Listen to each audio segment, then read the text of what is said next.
Tudo bem? Tudo bem, Ana? E você? Tudo. Eu tava falando de você. Ah, Falando que tá você é certo. médico, constelador, que tem cursos online sobre esse assunto, né? Sim, Que é diretor do mas Fraternidade esse Sem Fronteira. é verdade. Mas esse é meu campo de trabalho. É, né? O meu currículo é que eu sou filho do Geraldo e da Madalena. É, né? A gente tem que começar sempre com os nossos pais, né? E por um acaso o seu sucesso é a cara da Madalena, né? Exatamente, é verdade. Olha, eu queria te agradecer muito por você ter aceitado o convite. Eu sei como sua agenda é super corrida, com um monte de coisa que você faz, né? Sim, Mas eu queria muito que você falasse sobre esse assunto. Tanto é que a gente tinha marcado antes do Dia dos Namorados, né? E foi. não deu certo, mas eu falo, tudo acontece no momento correto. É verdade. Então, eu queria muito te agradecer e fico muito feliz porque gosto muito do seu trabalho. Você também faz uns workshops, né? Também presenciais, que eu até pensei em fazer. Lembra que eu te mandei mensagem, mas aí Foi. veio o coronavírus, né? É verdade. Olha, mas é Então, um prazer, viu? Eu que te agradeço o convite. Vi que você está fazendo, né, inúmeras lives aí, promovendo a sim. discussão de vários temas, né? E é uma alegria partilhar e poder colaborar. Então, vamos falar desse tema aí tão Tá. importante, principalmente na quarentena, né? A gente está vendo muita gente com crise nos relacionamentos. Em outros países, o número de divórcio aumentou muito, como na China, né? A hora que acaba o isolamento social, acho que as pessoas ficam pensando durante esse tempo e depois decidem se divorciar. Em abril, no Brasil, não aumentou o número de divórcios porque estamos isolados, né? Então as pessoas Uhum. podem até estar pensando, mas ainda não teve uma modificação. Teve países que foi proibido até divorciar, como a Rússia. E assim, mas a gente pode evitar tudo isso, né? O que é um amor saudável? Um amor a dois que você fala? Então, é interessante, porque você me lembrou aqui uma frase do Bert. Eu lembro dele num workshop de relacionamento de casal, e ele começou dizendo: não há nada mais belo do que o amor entre um homem e uma mulher. E ele dizia: e não há nada mais difícil de que um amor entre um homem e uma mulher. E eu lembro que todos riram muito naquele momento, e realmente a convivência ela é um desafio, porque um amor saudável, ele não é dado pronto, ele não é encontrado num site de relacionamentos, numa boate, numa discoteca, num encontro. Ele é construído, ele é amadurecido, ele é desenvolvido ao longo do tempo. É como uma planta que vem semente e vai nascer e vai crescer, vai precisar ser fortalecida, vai precisar ser nutrida e construída dentro de um movimento. Então, a gente costuma dizer que o amor a dois, ele é resultado de um encontro. E o encontro é o lugar da, da partilha quando nós vemos uns aos outros verdadeiramente. Mas é um desafio, porque naturalmente, a relação de casal ela vai ser um desenvolvimento na vida que depende de outros envolvimentos prévios. Né? Por exemplo, depende do envolvimento com os pais, com as raízes, com os movimentos anteriores com a nossa família de origem. Depende de nós estarmos disponíveis, livres verdadeiramente para poder seguir no fluxo da vida adiante, com alguém ao lado. Depende de estar amadurecido na autoestima, no olhar para si mesmo e também para a diferença do outro, para poder construir um relacionamento. Então, é uma equação que é, ao mesmo tempo, muito simples, mas muito complexa. Porque, Exatamente. não é? Ela começa ali de uma forma muito fácil, mas ela traz inúmeros desafios. Então, um amor maduro, um amor saudável, ele é fruto de tempo, ele é fruto de um desenvolvimento. E só se desenvolve quem se envolve. Né? Não há desenvolvimento sem envolvimento prévio. Então, tudo Então, começa nisso. os indisponíveis, né? Explica também o que é os indisponíveis. Os indisponíveis, então eles não têm essa chance, né? Porque eu falo, no relacionamento aparecem muitas questões próprias da gente que se a gente tá sozinho, não, a gente não enxerga, né? E quando a gente entra ou começa a se envolver com alguém, essas questões vêm à tona, né? É.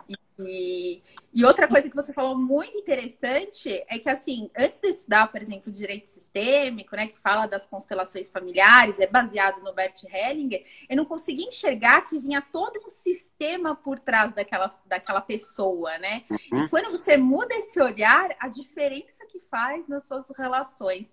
Fala um pouquinho sobre os indisponíveis, o porquê que as pessoas se tornam indisponíveis.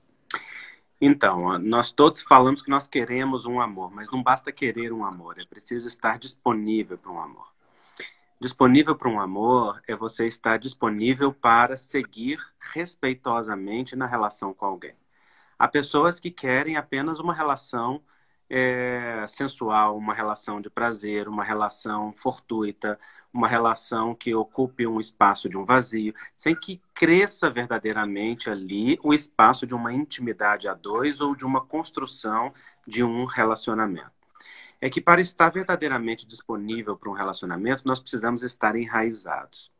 E enraizado significa tomar amor de pai e mãe, tomar o amor do nosso sistema, tomar a força da nossa origem. O Bert fala disso muito bem quando ele descreve os 5 círculos do amor.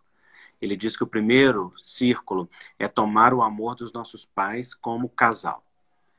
A história de casal deles é a história da nossa grande oportunidade de vida. E essa oportunidade, ela é sagrada, qualquer que tenha sido a história daqueles dois. Pode ser uma história bonita de Hollywood, de amor romântico, pode ser um encontro fortuito, pode ser uma relação temporária, pode ser um relacionamento conflituoso, pode até mesmo, que é mais polêmico, mas a constelação nos Eu sei até o que você vai falar. Pode até mesmo ter sido em uma violência, em um movimento de dor. Porque isso pertence às pessoas que o viveram. Aquele que ganhou a vida ali, pertence a ele o direito de existir e a oportunidade de existir. Então, o primeiro movimento é olhar com respeito para a história dos nossos pais. E isso inclui ali todas as alegrias e todas as dores que foram vivenciadas. E respeito significa eu tomo a força do que aconteceu e ali eu não me meto. Isso significa ali eu não me coloco nem para julgar, nem para ajudar. Porque não é esse o papel daqueles que vieram depois. Então eu olho... né? Hierarquia, ordem, né? Eu olho com respeito para aquilo e eu tomo a força daquela história, eu tomo aquela oportunidade de vida que me foi dada.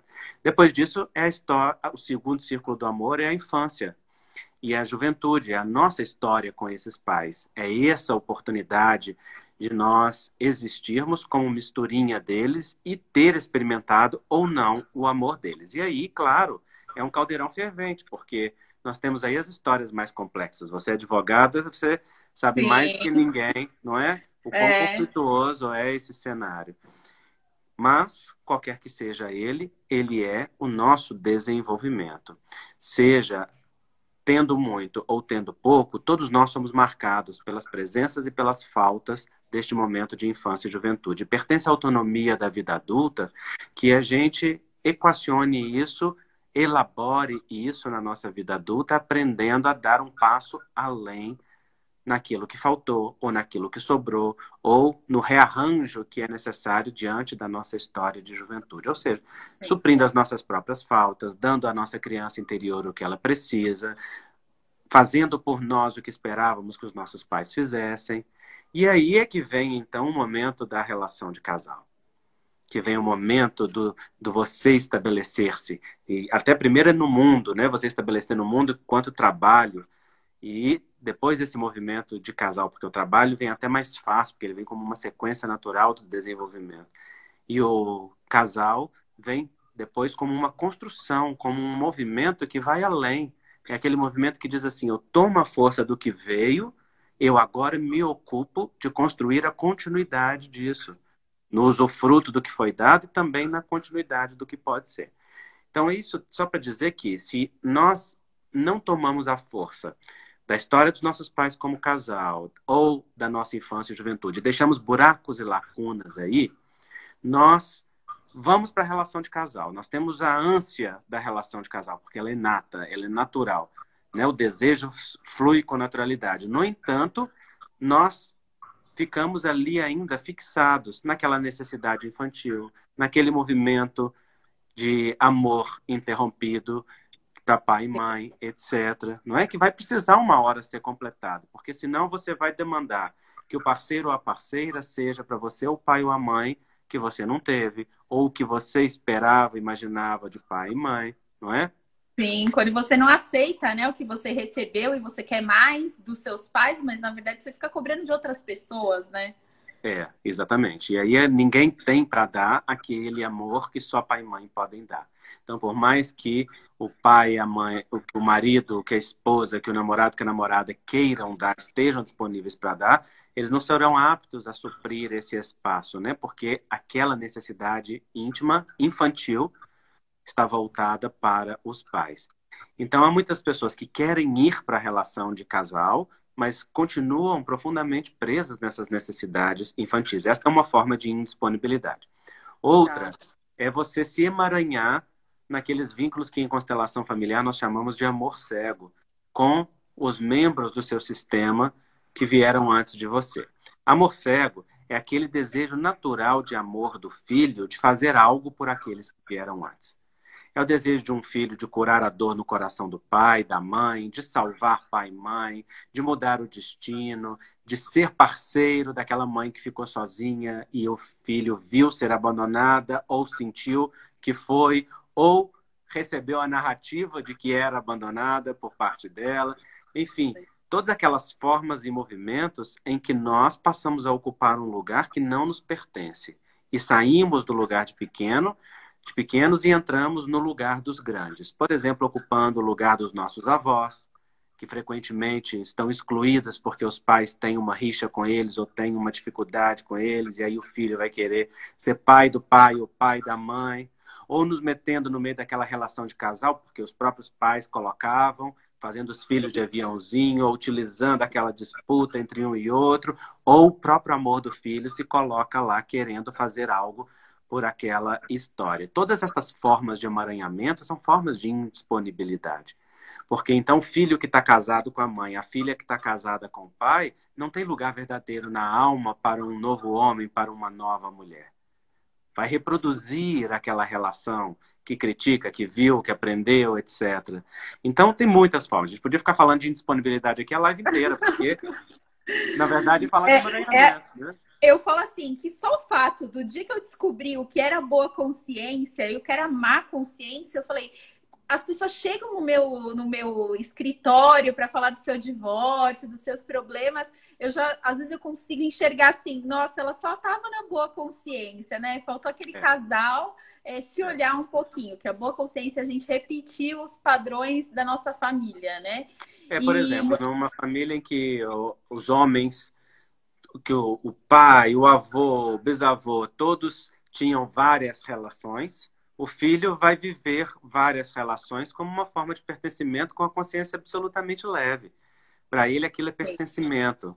Está seguindo ali um padrão familiar que, claro, tem por trás o machismo, tem por trás uma série de crenças, mas que para ele é uma forma de vínculo. Ele faz aquilo de consciência leve. Não tem uma moralidade que o afete. Não tem a dor do outro que o toque. E aí encontra uma outra pessoa que vem de um sistema em que isso é absolutamente tabu, em que o respeito precisa ser estritamente observado, e então é um choque frequente, né? Então a boa consciência e a má consciência, elas precisam ser vistas o tempo todo por nós. Então, geralmente, quando a pessoa não sente uma culpa, é porque ela tá na boa consciência e ela nem tá se tocando se é certo, se é errado, nada disso. Me fala uma coisa. Quando entra uma terceira pessoa, como que é isso na visão sistêmica? Tem vários padrões, tem vários movimentos que levam a uma terceira pessoa. Um dos movimentos mais comuns, por exemplo, é o desequilíbrio nas trocas entre o dar e o receber. A relação de casal ela é sustentada no equilíbrio, né, do dar e do receber. As pessoas precisam se dar em regime de igualdade e receber em regime de igualdade. Isso nutre a dignidade do casal. Não significa dar da mesma maneira nem receber da mesma maneira, mas significa dar em equivalência em que ambos estejam nutridos e respeitados na sua dignidade de adulto. Se um dá muito e o outro recebe muito, então que recebe sai, né? ele sente uma força, uma pressão para olhar para fora do relacionamento. Por quê? Porque aquele que recebe muito ou está se tratando ou é tratado como criança. E num relacionamento onde nós somos tratados como crianças, aí nós não podemos ficar. Então, esse que ou se coloca de uma forma infantil, porque algo está mal resolvido ali no amor dos pais que não tomou, e acha que o companheiro ou a companheira precisam dar, sem parar. Não retribui o que recebe. Ou em uma dinâmica em que uma pessoa dá demais, a tal ponto que a outra não consegue corresponder, porque aquilo que é dado é excessivo, supera a capacidade de se devolver com dignidade, aí há um desequilíbrio de forças. E, em geral, aquele que recebe mais é o que sente uma pressão para sair do relacionamento. Em geral, é o que sai primeiro. Essa é uma das dinâmicas. E quando isso acontece, por exemplo, através de uma relação extraconjugal, quem dá muito se sente absolutamente lesado. E fica geralmente com aquela fala que é superficial, mas que não deixa de ser verdadeira, que diz assim: eu fiz de tudo, eu dava tudo para essa pessoa, eu estava aqui a tempo e a hora, eu dava tudo, como é que saiu do relacionamento, não é? Mas é exatamente por isso, porque é preciso dar em regime de equivalência. Por isso que pertence ao respeito que a gente dê na medida que o outro pode retribuir. E que a gente possa perceber o que o outro pode receber e o que o outro pode retribuir para equilibrar isso. E também o que nós podemos receber e o que nós podemos retribuir. Assim, o relacionamento, ele não fica estanque. Ele vai crescendo assim, ó. Sim. Levemente nas trocas, né? A cada passo mais. E aí o movimento vai engrandecendo. Então, esse desequilíbrio nas trocas é uma das dinâmicas frequentes que leva, por exemplo, a uma terceira pessoa dentro do relacionamento. Mas tem outras, né? Sim. Como, por exemplo, estas repetições de padrões sistêmicos da nossa família. Da família, né? Daqueles que vieram antes, das gerações que vieram antes. Como, por exemplo, ex-parceiros ou ex-parceiras que foram lesados e excluídos dentro do processo anterior, né? O não estar verdadeiramente presente dentro de um relacionamento, o ficar com o amor preso em relacionamentos anteriores e inacabados, e o estar em uma postura infantil. É muito comum, por exemplo, a gente conhece, né, a síndrome do Dom Juan, aquele homem que precisa... eu adoro. Tem no meu livro, você viu? Eu adoro falar sobre isso aqui. Então pronto, então fale você. Não, eu falo que o Dom Juan geralmente é o filhinho da mamãe. Então ele sai com várias mulheres e nenhuma mulher é tão boa quanto a sua mãe. Então, no fundo, né? Agora pode se aprofundar. Exatamente. Então essa é uma das dinâmicas, né? Por detrás daquele homem que precisa conquistar e ter o olhar de várias mulheres aos seus olhos. Por um lado tem, né, o homem que está buscando a imagem da mãe e nenhuma se equipara à mãe. Por quê? Porque esse homem é profundamente vinculado à mãe. Muito mais vinculado à mãe do que ao pai. Muito frequentemente excluindo do coração o pai por críticas, ou por falta de convivência, ou por falta de vivência mesmo naquela relação. E então, aquele vínculo excessivo com a mãe leva com que aquele homem busque o valor da sua masculinidade no olhar de sedução de uma mulher. Acontece que um homem só se torna homem verdadeiramente através do olhar do pai. E uma mulher só se torna verdadeiramente mulher através do olhar da mãe. E o que acontece é que o Dom Juan seduz inúmeras mulheres e vive daqueles olhares apaixonados para tentar satisfazer uma falsa sensação de valor, porque no fundo ele mesmo não está enraizado na sua masculinidade, porque está desconectado do pai, está desconectado do avô, está desconectado da sua família. Então ele não respeita as mulheres e também não se respeita como homem. Ou não respeita as mulheres porque não se respeita como homem. Sim. E aí se torna um eterno moleque, né? Porque os moleques são os homens que brincam com as mulheres. E aí os moleques vão encontrar as meninas. que são as A mulheres filhinha que do papai? brincam com os homens, né? Como que é a dinâmica da filhinha do papai? A É filhinha igual? é, é a mulher que é predominantemente, né, vinculada ao pai e frequentemente com uma forte crítica à mãe. E vai buscar no olhar dos homens o seu senso de valor, que só o olhar feminino, só o olhar das mulheres pode dar. E essa mulher é também uma mulher que não respeita os homens porque não respeita o seu próprio feminino. A gente precisa ter uma complementaridade nos relacionamentos, né? E essa complementaridade é aquela que eu respeito o outro na medida que me respeito. Eu respeito a complementaridade que me falta na medida que respeito também aquela complementaridade nos meus pais enquanto casal, naquela história que me compõe, naquilo que está dentro de mim. Então, a filhinha do papai frequentemente busca o filhinho da mamãe. E não é que essa relação não funciona, não, ela funciona. É. Só que ela funciona com um custo muito maior do que o custo de uma mulher que está conectada ao seu feminino e um homem que está conectado ao seu masculino. É uma relação que frequentemente tem muito desgaste emocional, é uma relação que frequentemente tem muita demanda e frequentemente muitas idas e vindas, muito processo de separação. Por isso é muito importante que os homens se reconciliem com o pai, muito além da mãe, né? A mãe é fundamental. A mãe é o primeiro amor de todos nós. Mas, além disso, é muito importante ir para o pai. E é muito importante as mulheres tomarem a força da mãe, e claro, do pai também, mas com muito carinho da mãe. Mas eu comentava ontem, Ana, num workshop online que eu fiz, eu comentava com as mulheres que era um workshop que foi exclusivamente feminino, o que é raro de acontecer. Ah, Mas é? tinha Ai, mulheres... se eu soubesse! Eu não É, vi! Me avisa nos próximos. sim. E aí eu falei com ela, sabe, é muito comum na nossa cultura e na nossa sociedade que as mulheres sejam extremamente duras com as mulheres. Muito mais duras do que os homens com as mulheres. Sim.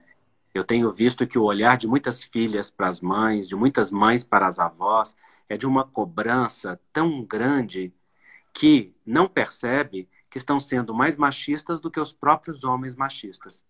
Porque é um olhar de cobrança de perfeição que olha para a mãe e diz assim: você tinha que ter dado conta de tudo. Você tinha que ter sido o exemplo. Você tinha que ter sido o modelo X. Tinha que ter dado conta de sair daquele relacionamento e rodar a baiana, não importa o tempo que você viveu. Tinha que ter dado conta de ter sido aquela mãe exemplar que dá todo o amor e que estava a tempo e a hora disponível para mim. Tinha que ter sido aquela mãe que era afetiva. A mãe bonita, arrumada. É uma cobrança tão grande e um rigor tão grande com as próprias mulheres que isso muito frequentemente impede de tomar a força daquele feminino comum, imperfeito, que é toda pessoa, que é toda mulher, assim como todo homem também é comum e imperfeito. Então é muito grandioso quando o olhar de uma mulher para outra se reveste de compaixão. E compaixão significa: eu te vejo. Eu não te vejo com os olhos do padrão do mundo que te impõe. Eu te vejo com a sua grandeza, com o seu esforço, com a sua força, com a sua beleza. Não é?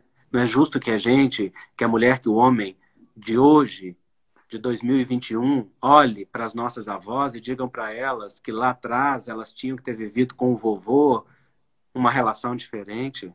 É a vovó que sabe quanto que custava caminhar nos sapatos dela. Ela que sabe o que era possível lá, não é?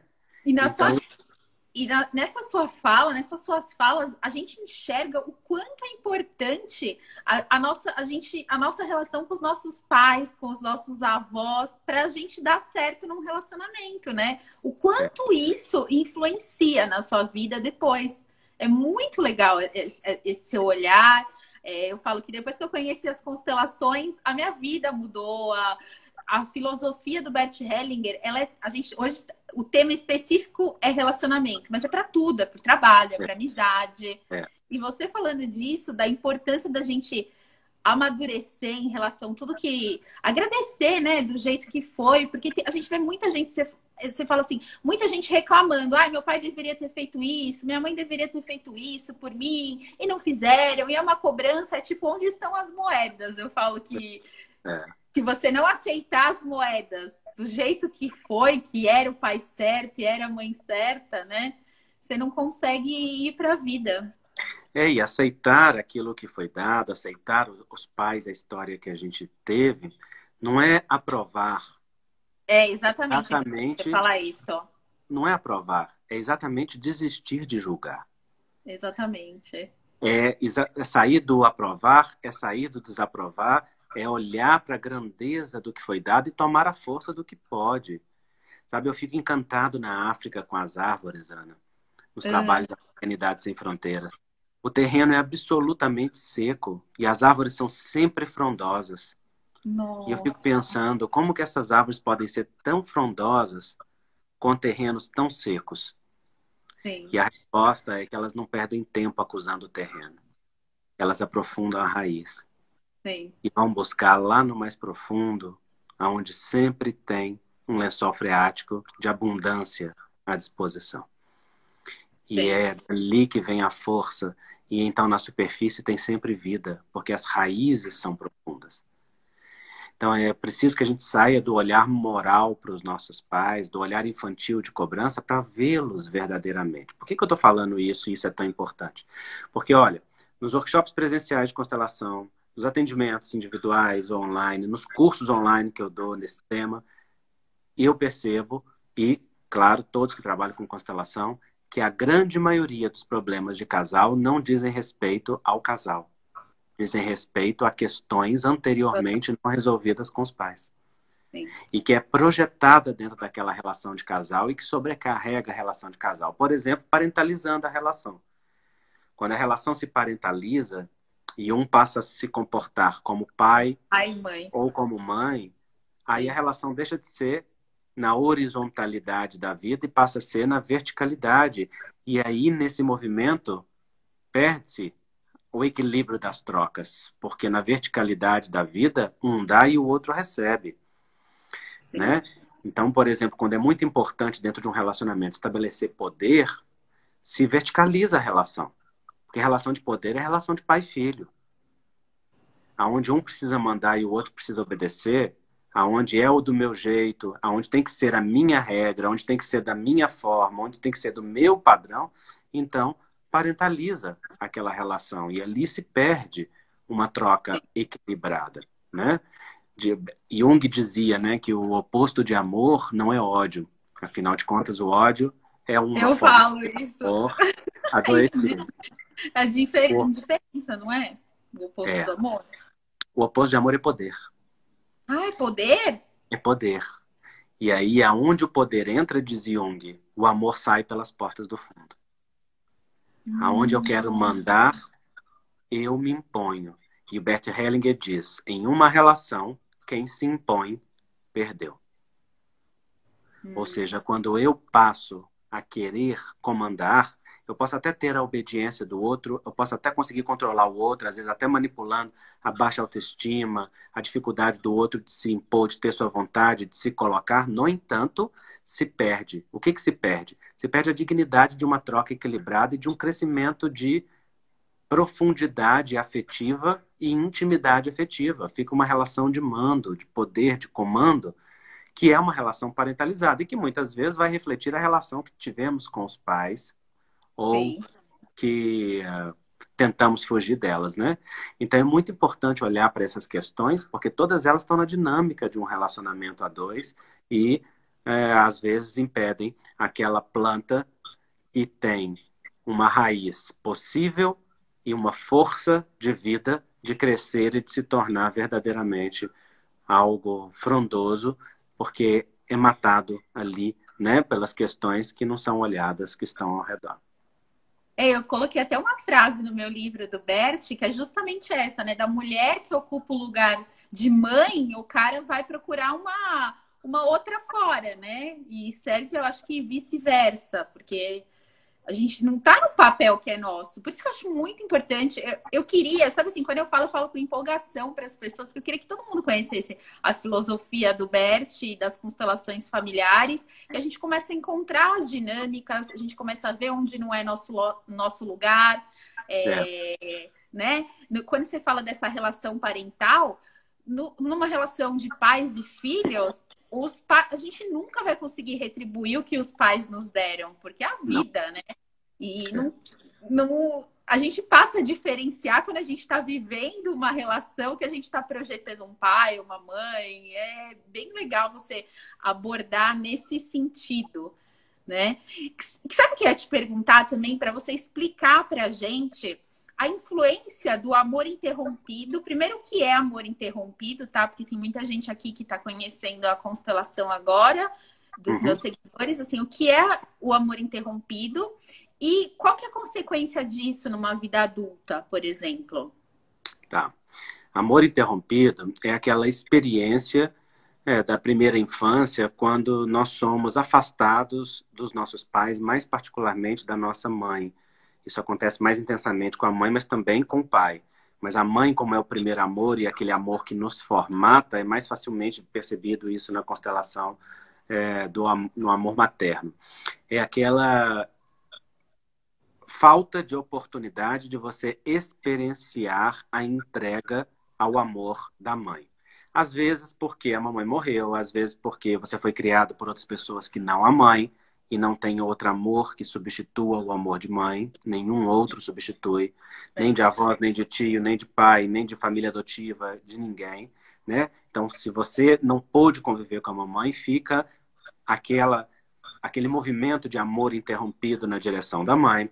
Às vezes a mãe estava indisponível porque estava doente, porque trabalhava demais, porque não tinha tempo para os filhos, às vezes porque tinha uma doença, por exemplo, uma depressão, uma dor profunda, uma doença mental, tantas outras coisas. Então, é aquela experiência de amor que não pôde se entregar àquele amor de mãe, que é o amor que para nós é a referência de relacionamento, de serviço, de entrega à vida, de trocas equilibradas na relação com o outro.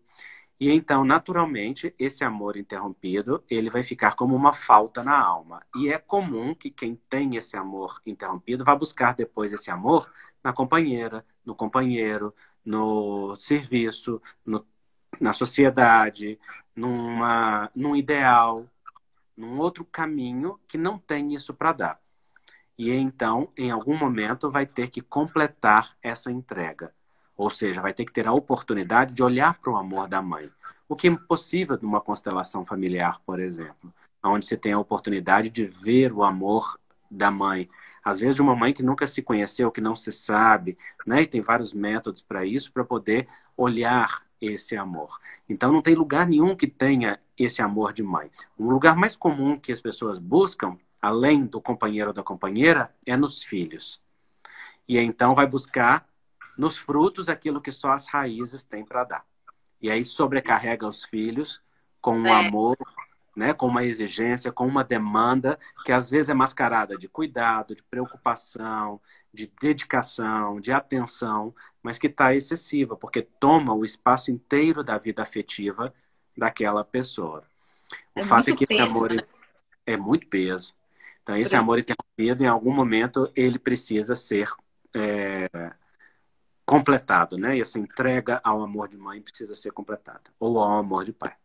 Você acha também que, por exemplo, aqueles casais que não estão mais como um casal, mas ficam juntos por causa de filhos, você acha também que fica um peso muito grande para os filhos? Ou é uma dinâmica que é normal porque está funcionando ali? A gente não pode padronizar isso, sabe? Porque tem muitas dinâmicas por trás dos casais que ficam por conta de filho. Por exemplo, tem casais que não dão conta de falar do seu amor e de expressar o seu amor pelo outro. E diz, eu fico por causa dos filhos. Mas no fundo não, fica porque ama. Fica porque não dá conta de ficar longe daquela pessoa. Interessante isso. É porque cada um de nós vem de um sistema que tem uma linguagem de amor. E tem sistemas em que a linguagem de amor foi a falta. Foi o não dizer, foi o não falar, foi a presença, foi a oportunidade, foi o crescimento, mas aonde falar de amor não era algo, não foi algo desenvolvido. Há casais que, por exemplo, só manifestam o próprio amor implicando um com o outro o tempo todo, cutucando um ao outro o tempo todo, precisando espicaçar ali um ao outro, brigando, né? É a mesma dinâmica que leva o casal, por exemplo, a se processar a vida inteira. Eu falo, unidos pelo litígio, né? Eu falo que eu tenho clientes assim que estavam perto de acordo e de repente começou assim um litígio atrás do outro. Claro. Tem um que tem 7 processos. E você vai na audiência de mediação, você sente que ainda tem E nessa hora é o advogado que vira o réu. É o advogado que é colocado no coisa. Porque na hora que está na iminência do litígio, o cliente se volta contra o advogado. Porque na alma é quase assim. Como assim você vai me cortar? Nós vamos finalizar isso e você vai me cortar o vínculo com ele ou o vínculo com ela. Não é? Como assim você concorda que isso tudo aconteça? Na verdade, aquele movimento ali, né, de se processar, de se implicar o tempo todo, é amor. Um amor que não dá conta de dizer eu te amo, e que inclusive tem a sua solução no reconhecimento. E só quando um processa, como é que é? Vai, tipo assim, um tá tranquilo, o outro te processa o tempo inteiro. Como é que é? Ele precisa ter o amor reconhecido. Ah, entendi. Ele precisa perceber que é importante. Entendi. Nossa, eu falei, eu tinha que ter te convidado para essa live, que mesmo tantos namorados, ninguém melhor do que você para falar de relacionamento, né? É muita dinâmica interessante por trás, né? São muitas coisas e a gente acha que relacionamento é uma coisa tão... A gente sabe que é complicado, mas a gente não consegue enxergar tudo isso, né? Até... padrões de repetição. Quando uma pessoa percebe que ela está repetindo padrões dos pais, o que ela tem que fazer? Deixa eu pegar aqui, inclusive, para mostrar. Acabei de lembrar, ó, para quem quiser se aprofundar, Amor a Dois é o meu livro a esse respeito. Pretendia fazer merchan, não, mas já que tá... Não, mas tem que mostrar mesmo. Já que nós estamos aprofundando tanto aqui, né? Eu já falei, antes de você entrar na live, eu falei dos seus cursos, falei de tudo. Ah, então tá bom. E o que você me perguntou? Eu fiquei As pessoas que, por exemplo, o cara está traindo, trai, não tem peso na consciência porque está repetindo padrões do avô, do pai. Como sair dessa? Se tem que sair dessa ou como sair dessa? Só ele pode sair dessa. Como? Então, é muito importante, para que cada um consiga romper padrões e mudar comportamento, precisa olhar para os vínculos mais profundos com o seu sistema. Precisa olhar para a relação com pai e mãe, precisa olhar para a relação com os padrões do sistema, precisa mergulhar em si. O que eu observo nesse quesito, nas constelações e também no consultório como médico homeopata, é muito comum acontecer essa dinâmica.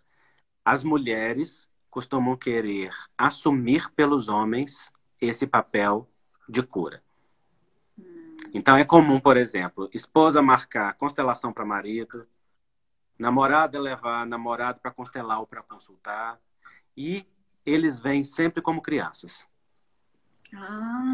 Levados, conduzidos, e aí, essa semana mesmo eu disse para alguém que veio trazido pela namorada, ele ficou insistindo, você não vai me chamar minha namorada para poder conversar? Eu falei, não, você pode ter entrado por essa porta como uma criança, mas na hora que você senta aqui, eu te trato como um adulto. Nossa! Eu falo com maior tranquilidade isso, não é porque, afinal de contas, se a dinâmica de vocês é essa, que você diz para ela o tempo todo, faça por mim, eu aqui te digo, só tem solução se você disser, eu faço por mim. Eu quero olhar para isso. Eu quero me mover nessa direção. Né? E claro, muitos homens procuram por conta própria, né? Mas estou dizendo que quando eles vêm nessa situação, a esposa ou a namorada está comportando como mãe. E esse movimento não ajuda. E está muito comum. Na verdade, eu te diria que está crescendo e aumentando cada vez mais. Esse papel da mulher como controladora dentro dos relacionamentos. Eu acho que talvez seja uma coisa do pêndulo, sabe? De sair de relações do passado em que não tinha voz e passar para o lado de cá. Querer ter voz Querer ter Total, voz, né? mas aí pegar também a parte adoecida do masculino junto, ao invés de pegar, sabe, só o campo dos direitos fundamentais de dignidade de todo ser humano. E claro, isso é um aprendizado, isso é tempo, isso é desenvolvimento, é idas e vindas, né? É tentativa e erro, é experimentação, não tem padrão, não tem escola para isso, é a escola da vida que vai ensinando, mas precisa olhar para isso, porque quando a gente ajuda quem não pediu ajuda, essa pessoa aceita ajuda para nos ajudar e não para ajudar a si mesma. Nossa, que frase perfeita isso! Meu É. Deus! E assim, agora vamos falar do papel de vítima, que eu Uhum. sei, eu vou deixar você falar sobre isso, que assim, quando eu passei a enxergar de uma visão sistêmica, então assim, aquela pessoa que se separa, por exemplo, que foi deixada, mas fica naquele papel de vítima, entendeu? Que não leva, não fica vida para frente, não vai com a vida para frente. Então, assim, tem muitos. Eu vejo muitas clientes, por exemplo, que acabam com a vida, não conseguem trabalhar mais, ter um novo relacionamento, e ficam naquilo, só criticando e sem viver. O papel de vítima Fala dessa papel da vítima. é uma postura infantil. Porque no papel de vítima, nós não queremos olhar para a corresponsabilidade. Relação de casal não tem vítima. Tem duas vítimas e dois algozes. Sim. Tem duas pessoas responsáveis e duas pessoas que são vítimas também das circunstâncias. É uma complementaridade de padrões, é um casamento de padrões. Por exemplo, vamos pensar na dinâmica e na complementaridade do autoritário e do submisso, que é um padrão, por exemplo, comum, né? O autoritário ou autoritária, né? Aqui eu vou falar no masculino, mas não importa o gênero. O autoritário precisa do submisso. O submisso precisa do autoritário. Eles se buscam, porque são complementaridades, buscadas pela complementaridade de potências e de sombras dentro do relacionamento a dois. No começo, é uma atração magnética natural. Ai, que bom, olha essa pessoa que tem postura, que tem iniciativa, que tem ação. Ah, que bom, essa que tem docilidade, que tem ternura, que tem concordância. É ótimo, faz um casamento ali perfeito. E elas se nutrem dessa complementaridade. No fundo, aquela que é de mais autoritária, ela acaba ocupando o lugar de sombra daquela que é mais submissa. Então, aquela que é submissa não precisa desenvolver a sua capacidade de iniciativa, de força, de ação. E aquela que é submissa também é sombra da autoritária, porque também impede a pessoa que é autoritária de ter que desenvolver o seu lado de doçura, de ternura, de ser mais cordato, etc. Então, funciona como uma complementaridade em que ambos dizem um para o outro: eu te complemento e eu também te evito que você tenha que enfrentar a si mesmo. Funciona durante um tempo, até que... É isso que eu ia te perguntar, então fica perfeito. No começo fica. No começo fica, tanto que se forma com facilidade. No entanto, no desenrolar desse movimento, essa pessoa que é mais submissa vai sentir falta de autonomia. E essa que é controladora vai sentir perda de espaço afetivo. E então, ao longo disso, isso vai chegando num desgaste. E vai chegar um momento em que aquela que é submissa cobra do autoritário porque é autoritário, e o que é autoritário cobra do submisso porque é submisso. E aquilo que os atraiu vira também aquilo que é o criticado. Se um decide romper com esse padrão, rompe com aquele pacto subliminar, não é, com aquele contrato que foi estabelecido ali, muitas vezes com cláusulas ocultas, sem que se percebesse exatamente qual era aquela dinâmica, e então há uma sensação de traição, há uma sensação de abandono, há uma sensação de conflito. Quando, por exemplo, essa pessoa que é mais submissa quer desenvolver mais autonomia, decidir mais ou ter mais espaço dentro do relacionamento. Então é comum, por exemplo, nessa dinâmica, que essa que é mais autoritária, que se comanda mais, tenha mais padrões de poder ou de espaço no relacionamento, por exemplo, tem uma relação extraconjugal. Ou que essa daqui, que está, às vezes, recebendo muito dessa sobrecarregada também, sufocada dentro desse relacionamento por não poder ter espaço para sua iniciativa, também busque fora alguma outra coisa. A outra, quando isso acontece, fica se sentindo vítima, como se fosse só o ato moral, entende? Porque rompeu com a nossa cláusula aqui, ó, de cumplicidade, não é? Sobretudo aquela cláusula oculta que é: você não me obrigará a enfrentar as minhas próprias sombras. Você não me entregará à minha solidão. Você não me deixará só no enfrentamento da minha dor. Aquelas coisas que são ocultas, que estão ali dentro de um relacionamento. E aí essa pessoa se sente vítima. Mas no fundo, quem é vítima aí? Ninguém, porque tem uma complementaridade. Mas Você para acha olhar... que as pessoas se atraem? Se Assim? atrai absolutamente. Se atrai absolutamente. Só que para olhar nesse padrão profundo, a pessoa precisa de coragem, precisa ter hábito de se olhar, de se reconhecer, de mergulhar em si mesmo. Então, nós todos atraímos uns aos outros por essa complementaridade de padrões. Essa complementaridade, ela vem também da complementaridade dos vínculos sistêmicos, da complementaridade dos sistemas, da complementaridade dos emaranhamentos. A gente também atrai pessoas com emaranhamentos semelhantes aos nossos. Sim. E é toda uma cadeia de uma rede magnética que vai atraindo a sua luz e a sua sombra. Tem uma cartinha sistêmica que eu sempre tiro e sai. Estamos todos numa rede, interligados numa rede invisível. Exatamente. Não é? Nossa, é muito... Olha, você deixou minha cabeça mais complicada depois dessa live. Eu preciso fazer seu workshop, o teu curso urgentemente, viu? Porque eu achei que eu tava craque em relacionamento, eu descobri que eu tenho muito que aprender. Me fala uma coisa. Tem muita coisa, tem muita dinâmica, né, envolvida em relacionamento. Você já escreveu vários livros, né? Eu escrevi o meu ano passado, eu falei, gente, agora eu já tô achando que eu preciso escrever outro muito mais profundo, porque eu já estudei tantas coisas. Você sabe que eu não releio meus livros. Sério? Não, eu não releio. E ontem eu fiz isso. Eu dei uma folheada. Eu dou uma folheada só. Mas na hora que eu folhei, eu falo, ai meu Deus, tá tão superficial. Porque na verdade... Eu tive essa sensação ontem. Não é que está superficial, não. É porque quanto mais a gente se aproxima de um tema e vai entrando no movimento, mais a gente se aprofunda na compreensão e mais expande. E também o que acontece com a expansão de consciência sobre qualquer tema é que quanto mais você sabe, mais você percebe o universo da sua ignorância.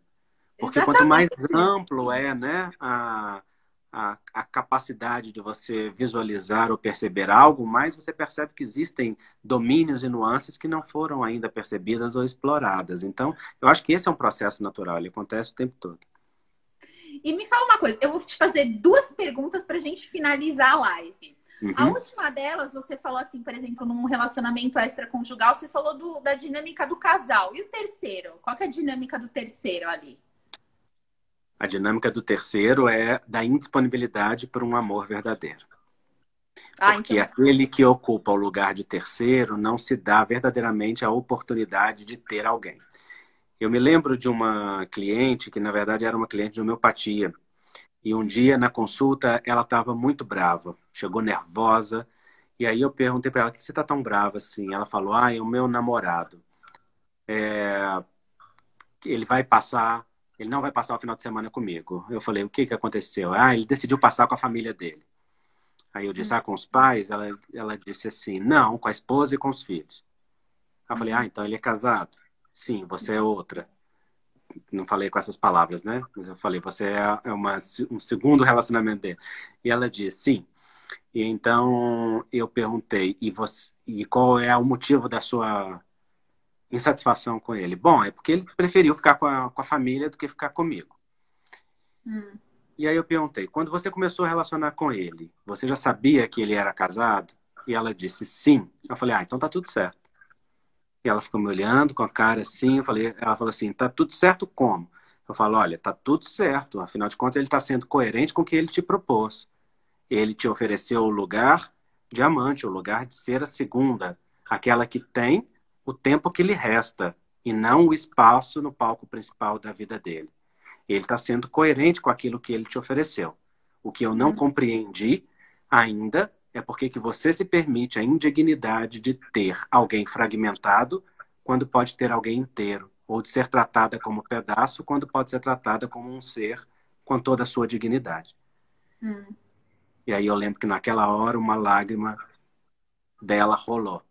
Mas no fundo era o lugar dela de não se ver como uma pessoa digna de amor, que se colocava no lugar daquela terceira pessoa.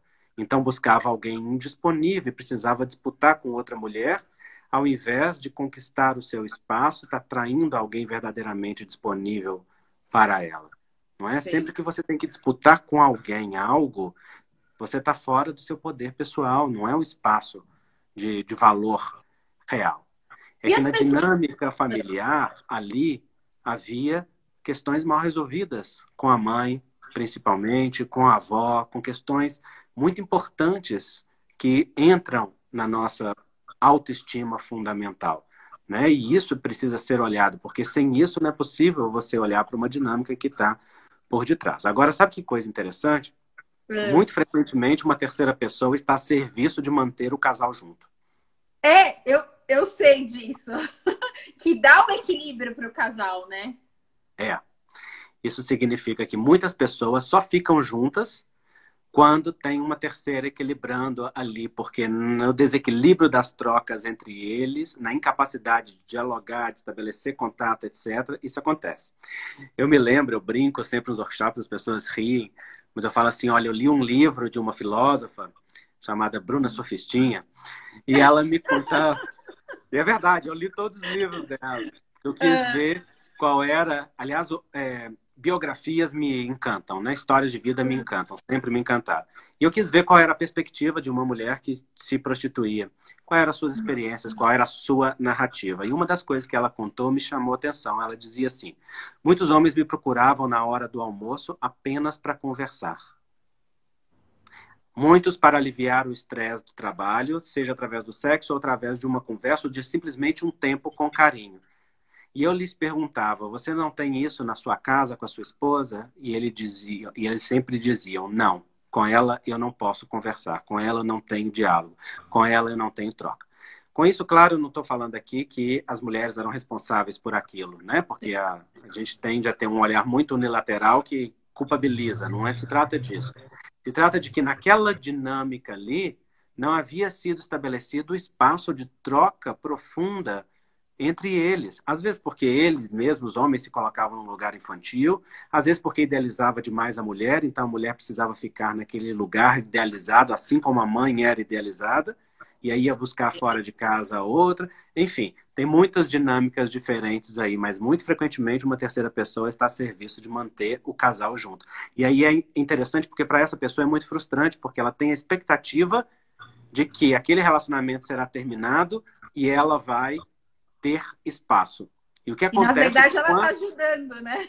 Está ajudando. E quando o relacionamento original termina, termina também o relacionamento com a amante.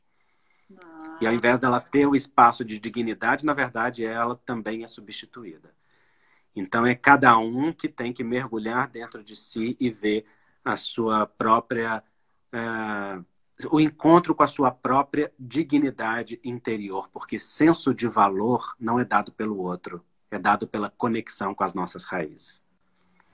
Sabe o que eu ia te perguntar também? Que perguntaram aqui das pessoas ciumentas. O ciúme na visão sistêmica. Também tem várias dinâmicas por trás do ciúme, mas uma muito frequentemente é que o ciumento é aquele que quer sair do relacionamento. Eu li isso já. Que é meio que o indisponível, né? O que não quer um relacionamento. Na verdade, inconscientemente, ele quer sair, mas quer sair de consciência leve. Empurra o outro para fora do relacionamento para poder sair como vítima. Mas essa é uma dinâmica, e é preciso que diga isso, Ana, absolutamente inconsciente. Não é que a pessoa escolha fazer. Né? Ela faz sem perceber. Falar que as coisas acontecem com inconsciente, né? Não é que a gente, em tudo isso, a gente pensa, tudo inconsciente. Ó, nossa live tá quase acabando, então eu vou te fazer a última pergunta. Fala assim, 3 frases para ter um relacionamento mais saudável possível. 3 frases? 3 coisas, assim, para ter um relacionamento mais saudável possível. Tomar o amor de pai e mãe do jeito que lhe é dado. Enxergar o outro que está com você com dignidade e nutrir o amor através do cuidado. Eu diria que esses 3 movimentos são fundamentais para que um relacionamento desenvolva. Olha, vou te falar, que aprendizado foi essa live. O pessoal tá perguntando aqui se vai ficar salva, vai ficar salva. Eu vou já te pedir autorização para colocar no YouTube, pode? Pode, me manda que eu também coloco no meu. E aí pode deixar. Pode ter acesso a isso. Pode deixar que eu te mando, sim. E assim, não tem nem o que falar. Eu amei a live. Eu já tô morrendo de vontade de fazer o seu curso, porque eu vi que eu tenho muito que aprender ainda de relacionamento. E olha que eu achava que eu sabia, hein? Mas assim, eu tava louca para fazer live com você. Principalmente de relacionamento, né? Sim. Que é o mês do Dia dos Namorados. E eu acho assim, todo mundo amou, muita gente ficou presente, agradeço a presença de todo mundo. Sim. E muito obrigada do fundo do meu coração, viu?